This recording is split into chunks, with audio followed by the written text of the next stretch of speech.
이번 주부터 이제 슬기로운 기독인 생활이라는 제목의 시리즈로 설교를 시작합니다. 오늘은요, 언어 영역 말하기라는 제목으로 하나님의 말씀을 함께 나누도록 하겠습니다. 사실 전반기에는 이제 교리를 중심으로 많이 다루었고요. 이제 기독교 교리, 교회 원리와 가르침을 다루는 것에서 더 나아가서 우리의 좀 실질적인 생활에 대한 이야기들을 했으면 좋겠다는 마음을 하나님께서 주셨습니다. 그래서 아주 구체적인 것들에 대해서, 그리고 좀 실용적이고 실천적이라고 얘기할 수 있는 부분에 대해서 한번 얘기해 보려고 합니다. 이 시리즈의 가장 첫 부분을 장식할 것은요, 우리의 언어 생활에 관한 것입니다. 특별히 말하기에 대해서 이야기해 보려고 합니다. 여러분, 설교를 제가 준비하면서 일반적으로 강연이나 인문학 강연에서 듣는 말 잘하기에 관한 어떤 가르침과 이 설교가 어떻게 달라야 하는가에 대해서 고민하게 되었습니다. 오늘 함께 나누게 될 설교 말씀은요, 말 잘하는 방법은 아닙니다.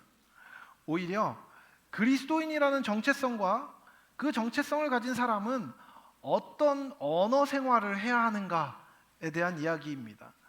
함께 좀 깊이 생각할 수 있는 기회가 되면 좋겠습니다. 지금으로부터 약 20여 년 전, 정확하게는 한 18년 전 정도네요. 제가 한 22살 정도 됐을 때 어느 날 문득 한 생각을 하게 되었습니다. 제가 너무 말이 많다는 거였습니다. 제가 저랑 친한 사람들은 다 알 거고, 사실 안 친해도 알 수 있는 것 중에 하나인데, 제가 좀 말이 많은 편입니다. 굉장히 수다스럽고 말하기를 좋아해요. 말하면 재밌잖아요. 그래서 커피 한 잔 시켜놓고 서너 시간 얘기는 가뿐하고, 한 가지 주제를 가지고 서너 시간 썰 푸는 건 일도 아닙니다. 너무 좋아해요. 아는 것은 안다고 얘기하고, 모르는 것은 내가 모르는 것에 대해서 얘기하는 것도 얼마나 재밌었는지 모릅니다. 내가 뭘 얼마나 잘 모르는지에 대한 얘기도 엄청 많이 했어요. 그래서 제 대학교 친구들은 그 농담 삼아서 저한테 호를 붙여줬는데, 다담이라는 호였어요. 다담이 무슨 말인지 아시겠어요? 마늘 다에 말할 담자입니다. 말 많다는 얘기예요. 그래서 그렇게 호를 붙여줬을 정도로 진짜 말이 많았습니다. 근데 어느 날 제가 말이 너무 많은 거예요. 그래서 좀 생각을 하다가, 제가 그때 이제 고등부 교사를 하고 있었고 청년부 리더를 하고 있을 때였는데, 동역하는 사람들이랑 이야기하다가 제가 그런 이야기를 이렇게 툭 꺼냈습니다. 다음 주 주일날은 아침부터 저녁까지 한마디도 안 할까 봐 딱 그 얘기 했어요. 그랬더니 다들 진짜냐고, 다들 너무 좋아하는 거예요. 네가 얼마나 시끄러운지 아냐, 네가 조용히 하면 얼마나 이 주변이 조용해질지 기대가 된다, 이러면서 한번 해봐, 이런 이야기가 된 거죠. 그리고 나서요, 제가 그 다음 주에 주일날 이제 딱 나타났습니다.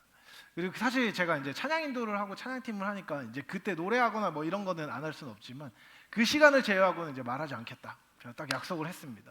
그때는 이제 벌써 10년도 전이니까, 20년 정도 전이니까, 그때는 게시판 같은 게 있었는데, 교사 커뮤니티 게시판에서 제가 내일 그렇게 하겠습니다 이렇게 올렸어요. 그래서 선생님들도 다 알고 있었고, 같이 하던 학생들도 알고 있었고, 저희 소그룹에 있는 소그룹원들이나 찬양팀 사람들이 다 알고 있는 상황이었습니다. 그래서 아침부터 저녁까지 근데 전 그때 교회에 있었거든요.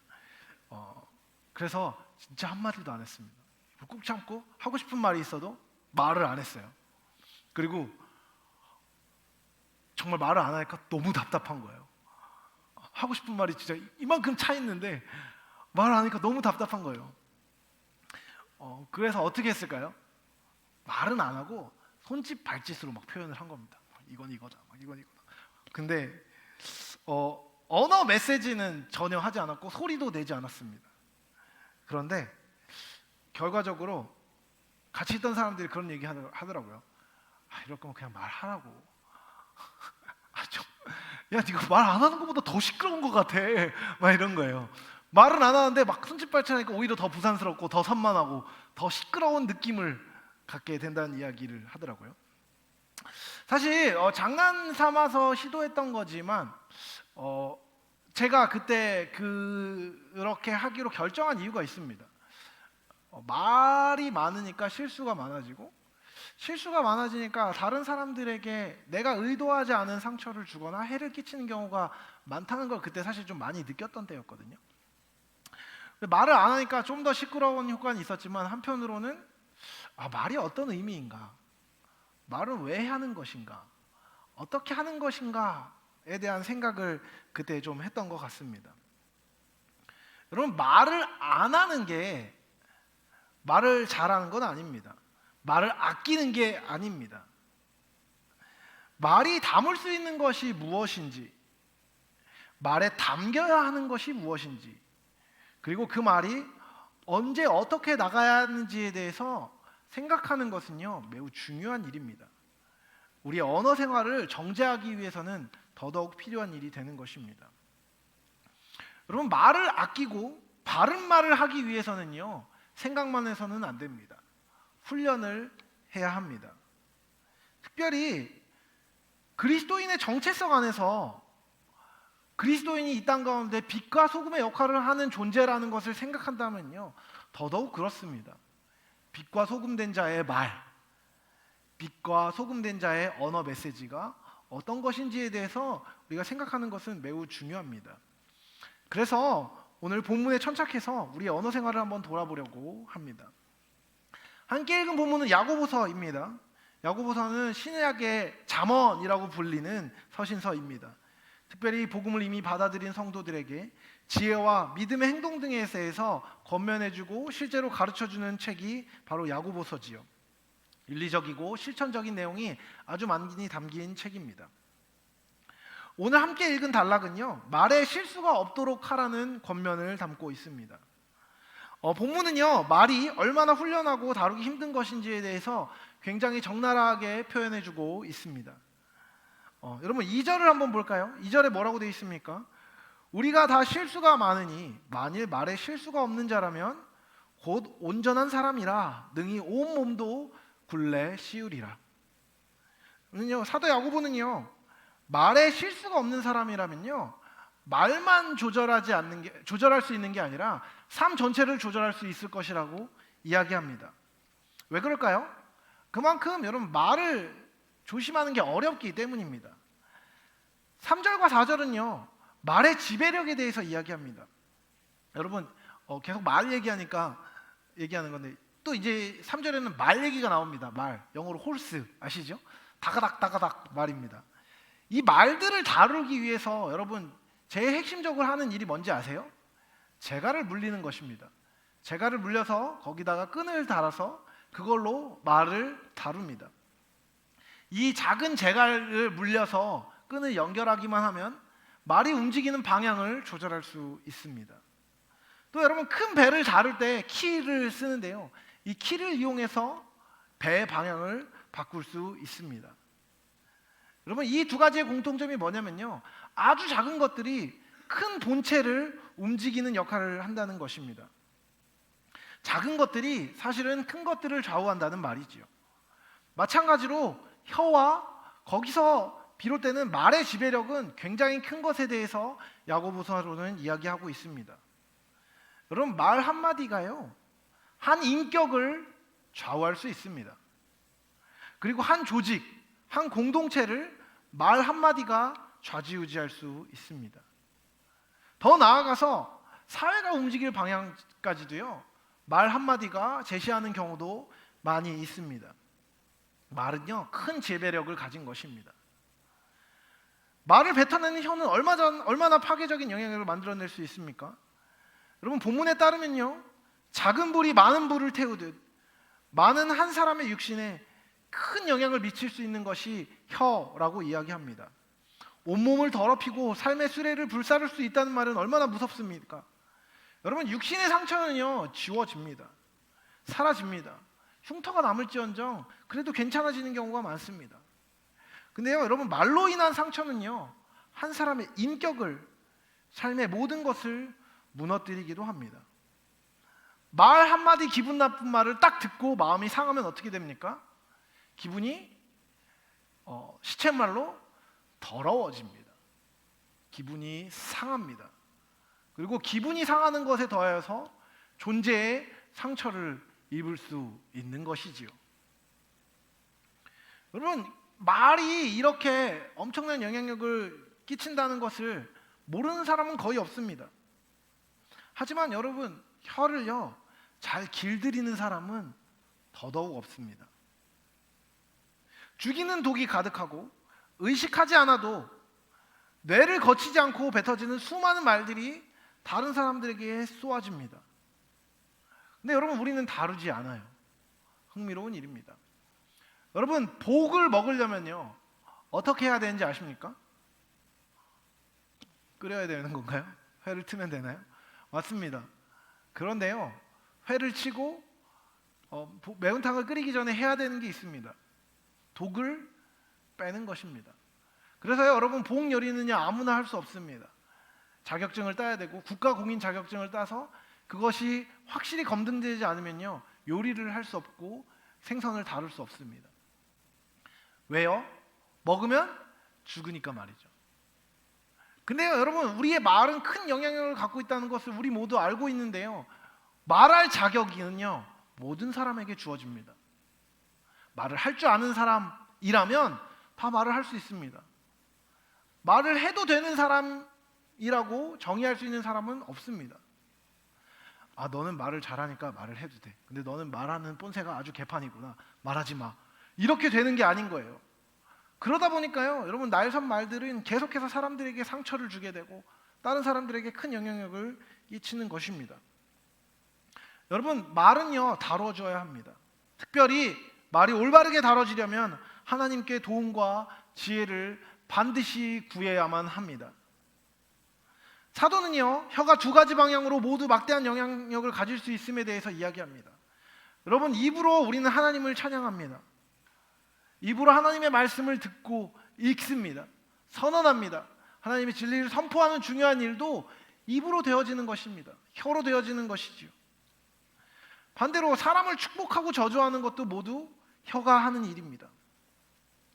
한마디의 말이 사람을 아름답게 변화시킬 수도 있고요, 추하게 바꿀 수도 있습니다. 그래서 우리는 말을 주목해야 합니다. 여러분, 말을 예쁘게 해라, 말본새를 잘 해라 라고 이야기하는 것은요 기독교인이 아닌 사람에게도 공감이 되는 명제일 것입니다.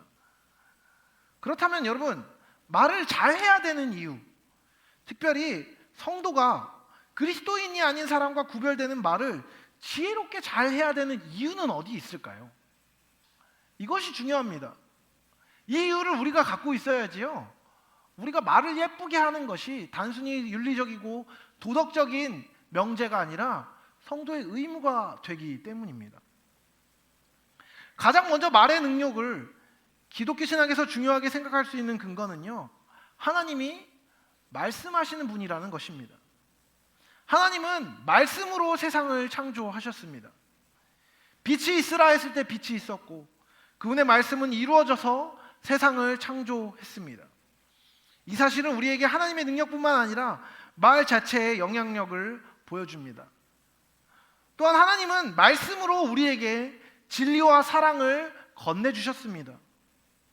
언어는요 우리에게 선과 유익을 주기 위한 수단으로 사용되어졌습니다. 다시요, 하나님이 우리에게 선과 유익을 주기 위해서 선택하신 수단이 무엇이라고요? 말이라는 것입니다. 하나님은 이 언어를 당신의 축복을 주시는 수단으로 사용하셨습니다. 그리고 그 언어를 사용하도록 허락받은 존재가 누구입니까? 바로 우리인 것입니다. 바로 인간인 것입니다. 오늘 본문 9절과 10절에는요 우리는 언어가 어떤 목적으로 사용될 수 있는지를 발견할 수 있고, 그렇기 때문에 또한 어떤 목적으로 사용해야 되는지도 유추해낼 수 있습니다. 9절과 10절을 제가 읽도록 하겠습니다.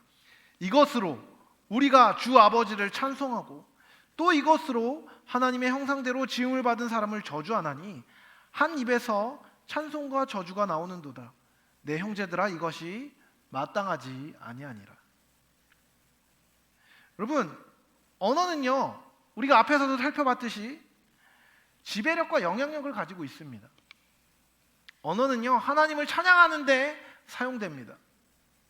하지만 또한 사람을 저주하는 데도 사용되는 것이죠. 이것을 통해 우리가 알 수 있는 언어의 타당한 목적은 무엇입니까? 가장 먼저는요, 우리의 언어는요, 하나님을 드러내야 합니다. 그 다음으로는 하나님을 아는 사람답게 주변의 이웃에게 진리를 말하고 축복을 말하기 위해서 우리에게 주어진 것입니다. 그렇기 때문에 여러분, 우리의 입술은 아무 말이나 담아도 되는 것이 아닙니다. 거룩하고 전능하신 하나님을 찬양하고 그분을 드러내는 것은요, 우리 입술의 말에 가장 우선되는 목적입니다. 여러분, 혀의 목적이 거기 있다는 것입니다. 그리고 이에 더하여 삶의 가장 현실적인 자리에서 말은 사람을 돕고 축복하기 위한 것입니다. 어떻게 돕는 것입니까? 여러분, 옆에 있는 사람 한번 보시겠습니까? 옆에 있는 그 사람은요, 하나님의 형상대로 창조받은 사람입니다. 그리고 하나님의 형상대로 지음받아 아름답게 빚어져 가야 하는 사람인 것이죠. 여러분, 그렇다면 그 사람에게 우리가 어떤 말을 해야 됩니까? 하나님의 형상대로 살 수 있도록 돕는 말을 해야 되는 것입니다. 축복하는 말을 해야 하는 것입니다. 다른 말로 하면요, 여러분, 우리의 말이 상대방에게 전해지고 상대방의 말이 나에게 전해질 때 생명의 주고받음이 있어야 하는 것입니다. 우리의 말은요, 하나님을 향하여서 영광을 돌릴 뿐만 아니라 하나님이 허락하신 생명과 기쁨을 주고받기 위해서 주어진 것입니다. 그렇기 때문에 말은 우리의 삶을 하나님 앞에서 거룩하게 빚어가는 매우 중요한 도구입니다. 하나님을 찬양하고 증거하는 일에 더하여 나를 상대방에게 주는 것입니다. 또한 상대의 아름다움과 한계를 헤아리고 그것을 이해하고 함께 나누기 위해 우리에게 언어가 주어진 것입니다.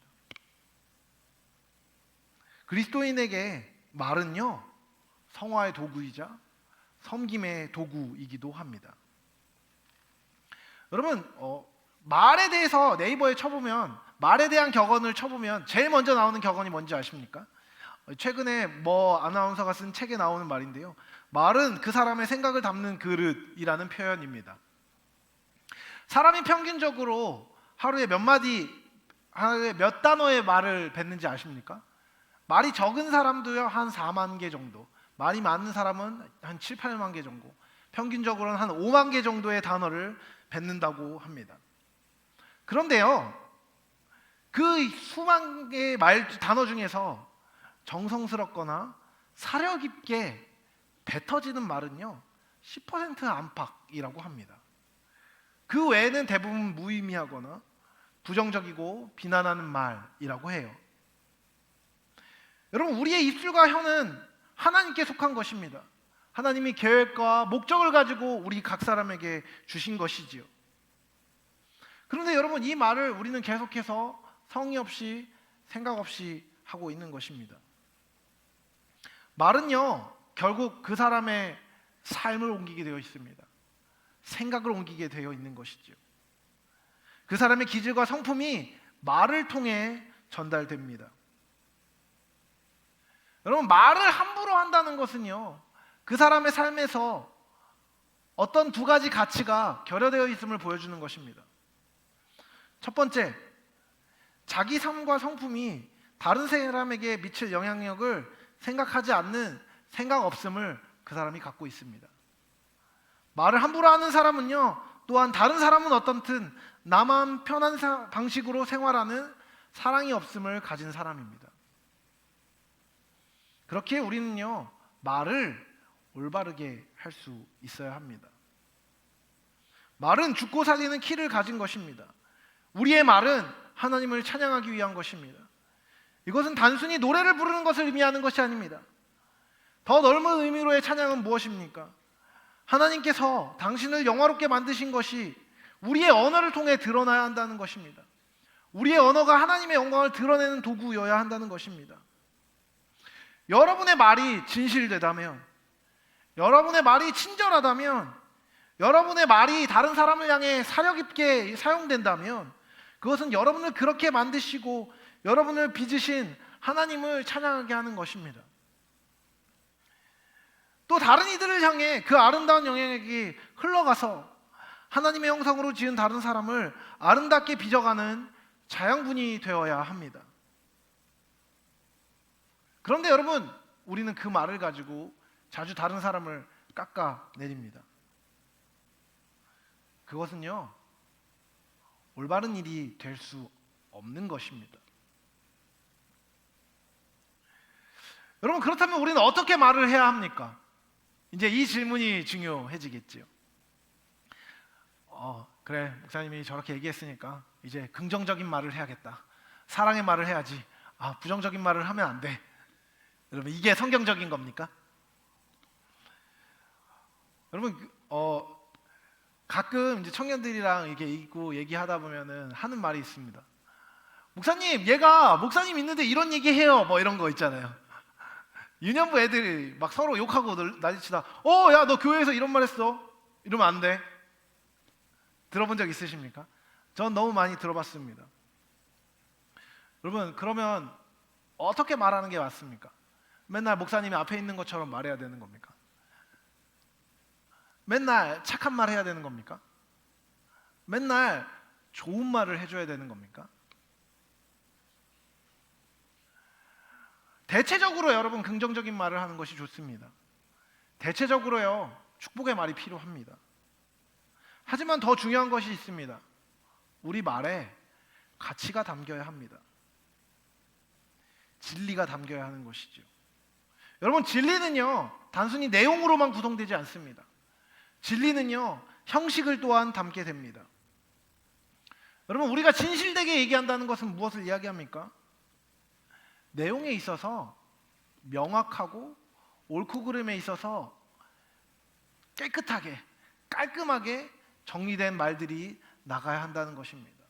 모호하게 말하는 것이 아니라요, 메시지를 정직하고 진실되게 자기가 아는 범위를 명확하게 얘기하는 것이 중요합니다. 그리고 그 얘기를 할 때는 또한 자비로운 태도가 필요한 것입니다.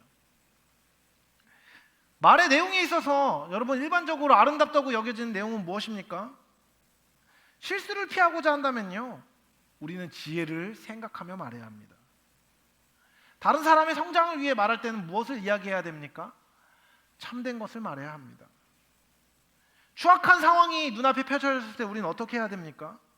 아름다움을 찾는 안목을 갖고 그 아름다움을 말하도록 노력해야 합니다. 고통에 직면한 사람들에게 위로를 건네는 것이 맞습니다. 비난하고 싶은 마음이 생겼을 때 친절해져야 된다는 것을 생각하는 것이 옳습니다. 희망이 없을 때 복음의 소망을 말하고, 장점이 보이지 않을 때 그 존재를 격려하는 것은 우리에게 필요한 일입니다. 하지만 여러분, 제가 이런 말의 내용들을 이야기한 뒤에 꼭 붙여주고 싶은 말이 있었습니다. 단순히 긍정적인 말을 하라는 얘기가 아닙니다. 긍정의 힘, 잘 되는 나, 적극적 사고방식을 이야기하는 게 아니라는 것입니다. 부정적인 말을 절대로 하지 말라는 얘기가 아닙니다. 오히려 메시지가 긍정적이냐 부정적이냐를 보는 게 아니라요, 메시지를 보내는 내 마음이 중요한 것입니다. 하나님을 사랑함으로, 이웃을 사랑함으로 사랑을 판단해서 올바른 것을 이야기하는 것은 그릇된 일이 아닙니다. 여러분, 비판적으로 보는 것은요, 나쁜 사람입니까? 아니요, 아닙니다. 비판적으로 보십시오. 비판적으로 생각하십시오. 그것이 옳고 그른지에 대해서 따져보십시오. 사력 있게 생각하고 판단하는 것들을 위하여서 여러분, 기민한 감각을 세우십시오. 그것은 나쁜 것이 아닙니다. 하나님을 사랑함으로, 이웃을 사랑함으로 상황을 판단하는 것은요, 그릇된 일이 아닙니다. 없는 말을 지어서 긍정적으로 말하거나 있는 말을 축소해서 부정적인 상황을 외면해서는 안 될 것입니다. 하지만 그 말을 할 때 여러분, 사랑의 말을 하라는 것입니다. 예를 들어 볼까요? 여러분, 어떤 청년이 있습니다. 어떤 청년이 있는데 예수님을 잘 믿지 않습니다. 아니, 예수님을 안 믿는 게 명확합니다. 그리고 자기 마음대로 살면서 자기 마음대로 하고 싶은 거 다 하면서 갑자기 하고 싶은 것들이 안 됐을 때 낙담해서 저한테 왔습니다. 그러면 제가 무슨 이야기를 해줘야 될까요? 목사님, 제가 비록 예수님 잘 믿진 않지만 인생이 좀 어려워서 그래도 종교인이라서 목사님 찾아왔는데 좀 좋은 얘기 좀 해주십시오. 얘기를 했어요. 그럼 제가 해줄 수 있는 얘기가 뭐가 있을까요? T라서 어려울까요? 공감해줘야 될까요? 제가 이대로 살면 괜찮을까요? 라고 저한테 물어본다면 전 뭐라고 얘기해줘야 될까요? 예, 괜찮습니다. 계속 그렇게 사십시오. 라고 얘기하는 게 이 사람을 향한 사랑일까요? 아니요. 아닙니다. 근데 여러분, 그러면 참 삶을 개판으로 살고 계시네요. 그렇게 살면 안 되죠. 당신 그렇게 살지 마세요. 이렇게 얘기하는 게 맞습니까? 아니요. 그것도 성의 없는 것이죠. 하지만 다 잘 될 거야. 괜찮아. 아무 일도 없을 거야. 라고 말하는 것은요, 성의 없는 얘기입니다. 그 앞에서 주어지는 아주 값싸고 그냥 그 상황을 모면하기 위한 위로에 불과하겠죠. 적어도 관계가 깊다면 그 사람이 겪고 있는 문제에 대해서 깊이 들여다보고 그 문제에 대해서 이 사람을 사랑하는 마음으로 권면해주고 이야기해주고 잘못된 삶의 습관을 고치는 것들이 필요한 것들에 대해서 직면해주는 것이 그 사람을 향한 사랑일 수 있습니다. 제가 그 사람을 향한 사랑입니다 라고 단언하지 않은 이유는요, 들을 수 있는 상태가 아닐 수도 있으니까요. 꼭 말하지 않는 것이 사랑일 때도 있는 것이죠. 여러분, 제가 말하고자 하는 얘기가 뭔지 아시겠습니까? 다 잘 될 거야. 괜찮아. 그럼 최고. 넌 무조건 최고야. 그게 좋은 말이 아니라는 것입니다. 여러분, 상대방이 문제가 있다면 문제를 얘기해 줄 수 있어야 됩니다. 근데 문제를 얘기할 때의 태도인 것이죠. 사려 깊지 않은 배려 없음으로, 그런 팩트로 함부로 다른 사람 때리지 마십시오. 너 뚱뚱하구나. 이런 말 하지 마십시오. 자기가 과체중인 사람은 자기가 과체중인 거 누구보다 잘 알고 있습니다. 운동해야 돼. 너 운동 안 하면 너 그렇게 하면 금방 죽는다. 이런 얘기 하지 마십시오. 다 알고 있습니다. 너 공부 안 하면 시험 떨어져. 뭐 이런 얘기 하지 마십시오. 공부 안 하고 있어서 스트레스 받고 있는 거 다 알고 있습니다.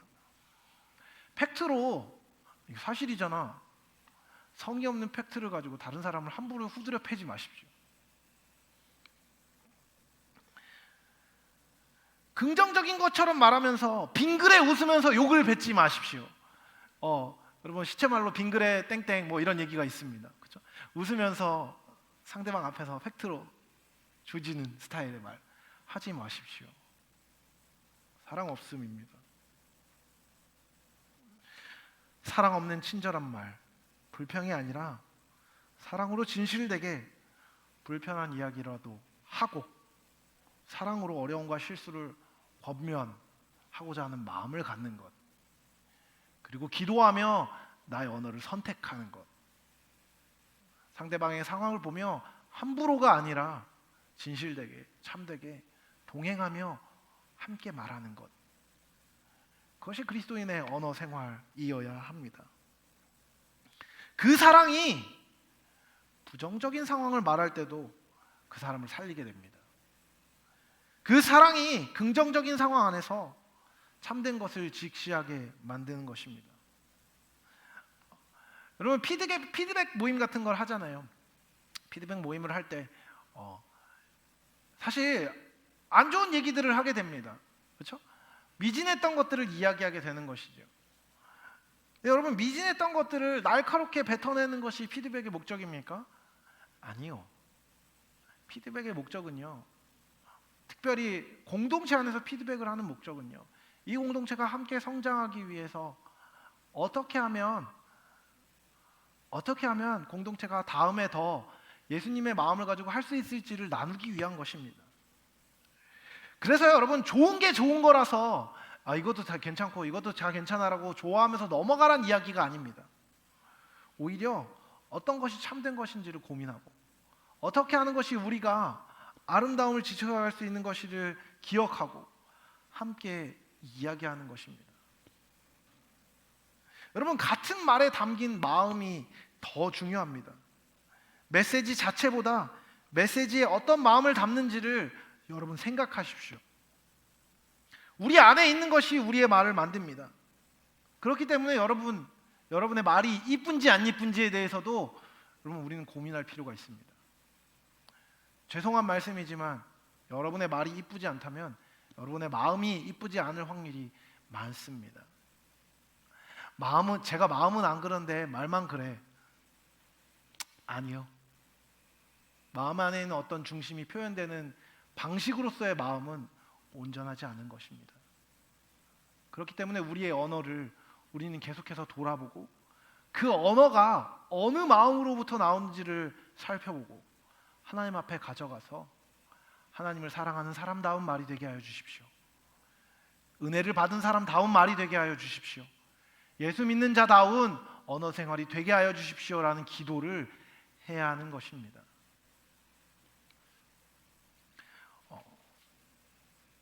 여러분, 그리스도인다운 말하기는 무엇입니까?